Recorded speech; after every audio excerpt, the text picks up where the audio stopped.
Yo, what's good everybody? Nitrogen here. And this isn't really a review because I think we all know that Swordburst 3 is kind of mid.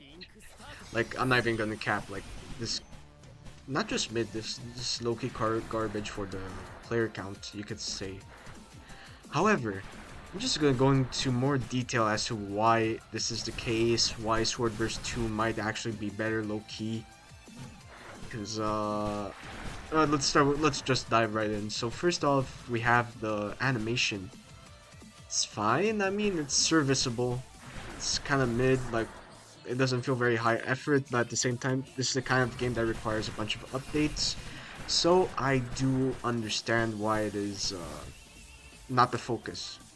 The skills have decent animations, like nothing too spectacular, obviously. But this is definitely a step up from Swordburst 2, hopefully.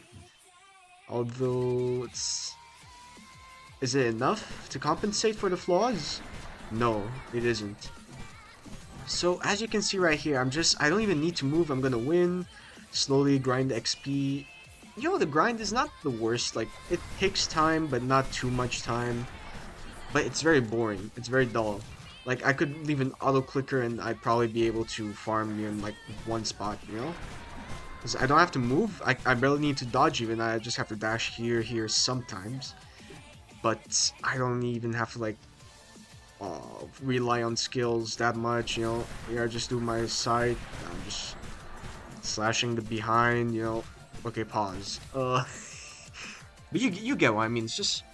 It's you don't need a brain to play this game because I mean, sure, it's made for kids, I guess, but nah, it really isn't. Like, come on, Sword Art Online is not the kind of anime 13-year-old is. Maybe 13, but maybe not like 12 or some shit, you know. So the grind is like just no skill. I could probably stay AFK. And the updates, they barely add anything new so far. I know there's only been like one real update, divided into two parts. The Floor 3, which added Scythe, which granted I will admit it's like the best weapon in terms of like playstyle. But at the same time it's really good. There's like no reason for me to use the basic sword instead of like any other sword, you know, stuff like that. Which makes sense, you know, there's gonna be stun power creep, but at the same time, it's just kind of mid, you know? It's, like, sure, Sight, you know, I'm gonna take it. Maybe in the future we're gonna add, actually, I genuinely don't know what Sword Art Online has in terms of, like, weapon styles. Maybe axe, maybe? Who knows? No, but that's not a sword, though. Neither is Sight, so who knows?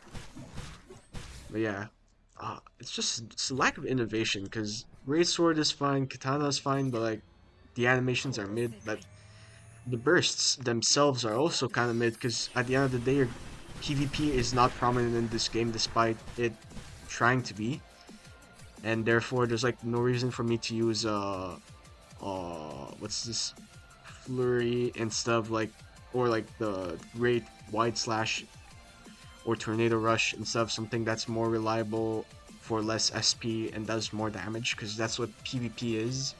You know, that's why I'm taking the side that has a bunch of potential instead of like this that's probably easier to hit in a PvP scenario or against a smart AI. But these AIs are like dumb. They only follow you and they have the same 2 to 5 attacks, even bosses, you know? So like there's no reason for me to use like high skill bursts. Well, except Sight, because this one's like has a bunch of hits, but you get what I mean. It's like you can zone. Zoning is not very viable because the DPS kind of sucks. I mean, because you're just relying on skills, obviously. Just the bursts have it's a lack of innovation, a lack of effort. Generally, there's like little to no difference between one burst to the other, even. How I would improve this, generally I do not know. Um, Maybe like I don't know. The new burst here is decent. It's also pretty strong in the right contexts. But I feel like we're gonna need a bunch of reworks of like the older stuff already in order to make them like more on par and more like uniquely viable, if that makes sense. Now, another problem with the game is like how repetitive it is. Like, I know I touched on how the grinding and requires no brain cells, but at the same time, it's like the same recall. Reskin, love reskin enemies for some reason. Like, jeez, you're gonna tell me models are that hard to animate? Come on, guys. It's I mean, I can't model for shit, but still, let's not pretend like this is the NPCs also are all mostly reskin, like no animations either. I'm starting to repeat myself, but like it's just they all combine with each other to in order to make you create the most problems for me in terms of gameplay. So yeah, the repetition, lack of innovation. Well, the fact that each floor is basically the same system. Every 2 to 3 levels, you're gonna farm this new mob quest for little XP, sometimes portals, stuff like that.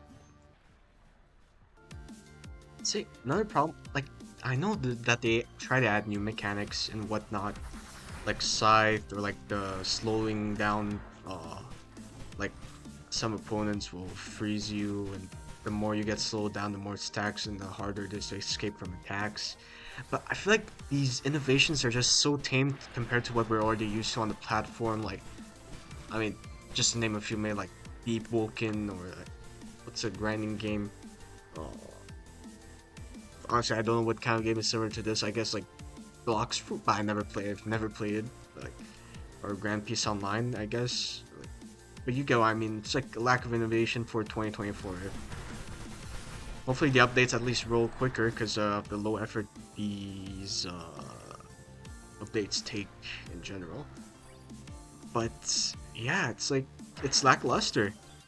Now, Swordburst 2, it had its faults, like how hard it was sometimes. The fact that the path was not always clear for new players. But this one, there's no exploration at all. The path is crystal clear. You don't have to. You again. You don't need a brain. You do not need a brain. I don't know how many times I'm gonna repeat this, but it's there's no adventure to this. It's just a linear path until the floor boss, which has rare loot. I feel like the drop rates they're fine. 1% times 4 times 5. Maybe they'll get worse. Hopefully not. But at the same time, like it should be expected from a grinding a bandit beater, if you want to say. Honestly, this is a bandit beater. The trading in this game also is kind of mid. There aren't a bunch of things at the moment, obviously, but the fact that they already released a new what is it? A new aura. Oh my god, why I spent so much money, so many Robux on this? I'm dumb. But like 1% gotcha, sure. And auras are like they're locked behind Robux. And you can trade for them. Like this is enough for a rare aura, even an epic aura. But at the end of the day, people want these. People mounts are not tradable. But like this is kind of useless. But I'm sure some people will fall for this. Even this is kind of scummy. But like you don't need these at all, to be honest. Because with the amount of grind you have to do in this game just to get like the legendary drops, maybe legendary perfect mounts, you're gonna end up like maxing out pretty quick. So is there really any point to doing double XP? Probably not. Maybe the kids don't know. So what else is there to say? Honestly, like Swordburst 2 was maybe harder. There was a block mechanic, but it was fine, I guess. But this game is just like rinse and repeat with some new additions that do not really help the game in any way. It's like, what is it even fun? Why I play this game until this rate? It's like I can shut off my brain and like grind. Like bro, reskin. That's just reskin mini boss. What the hell, game? Come on. And the fact that they added like upgrades like not being guaranteed anymore because oh my god, they didn't feel special enough. It's like a grindy innovation. It's to make people play the game more, not to make the game more interesting. 'Cause if they had PvP one day, maybe sure I'll retract some of these statements. But at the end of the day, Swordburst 3 just has, there's no reason for it to have like 4 or 5 digits of players, let's be honest. Is it better than Swordburst 2? In some ways, yes. It's more friendly. Way too friendly, as a matter of fact. But is there any reason to play this game? Honestly, no. Even I probably won't even get that many views from this review, because who wants to watch this gameplay, bro? This is actually so ass. But it's not the worst out the game, you know. It's very safe. It doesn't take too many risks, so at least it's not like a flop. Like uh, they're still equivalent. I don't know. It's like Blox Fruits, but SAO. Yeah, you could say that. Actually, no. If Blox Fruit has some mechanics at least, because you know, 20 updates. But I've gone rambling enough. You know, who really wants to watch this? So yeah. I give like Swordburst 3 a solid 5 out of 10 for Roblox, just because you know Roblox has some actual mid games.